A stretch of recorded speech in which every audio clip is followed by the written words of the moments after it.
আচ্ছা, আপনাকে দেখলাম আপনি রেল লাইনের উপর দিয়ে এলেন। কি রেল লাইনের উপর দিয়ে এলেন কেন? রেল লাইনের উপর দিয়ে তো আসাটা উচিত নয়, দুর্ঘটনা যে কোনো মুহূর্তে ঘটতে পারে। এই কারণে এই সামনে স্টেশনের সামনে রাস্তা পুরো জল জমা ছিল। আগের বারেই গিয়েছিলাম, দেখে গিয়েছিলাম যে এখানে জল আছে, এই জন্য ওই পাশ দিয়ে গেছিলাম। আবার আসার সময় ভাবলাম যে এখানে এখনো পর্যন্ত জল থাকবে, এই জন্য ওই পাশ দিয়ে হেঁটে হেঁটে কিন্তু এখন এখানে রাস্তা হয়েছে, দেখা যাচ্ছে বালি ফেলা হয়েছে। তা এটা এসেই দেখলেন, এখানে এসেই দেখলেন, তা কি বলবেন এই যে বালি ফেলা হলো, যেটা জল ছিল আপনাদের যে অসুবিধা হতো, দূর দিয়ে ঘুরে আসতে হতো, সেই সম্পর্কে কি বলবেন?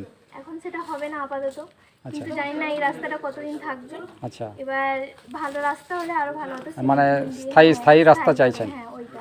আপাতত যে দুর্ভোগটা সেটা কমেছে, সেই জন্য রেল কর্তৃপক্ষকে কি বলবেন? হ্যাঁ, অবশ্যই ধন্যবাদ বলবো।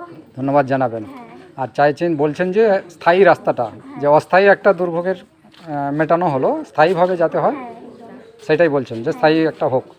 আপনার নামটা? অনিন্দিতা দাস। আর বাড়ি? বাড়ি ভগবানপুর।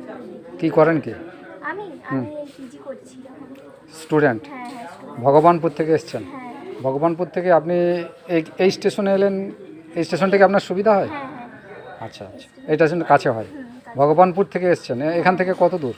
এখান থেকে 45 মিনিট লেগে যাবে গাড়ি। কিসে এলেন? বাইকে, বাবা। বাইকে নিয়ে আসছেন। আচ্ছা, ওকে। আপনার কি নিয়ারেস্ট স্টেশন এটা? হ্যাঁ, হ্যাঁ, nearest ওকে, ঠিক আছে।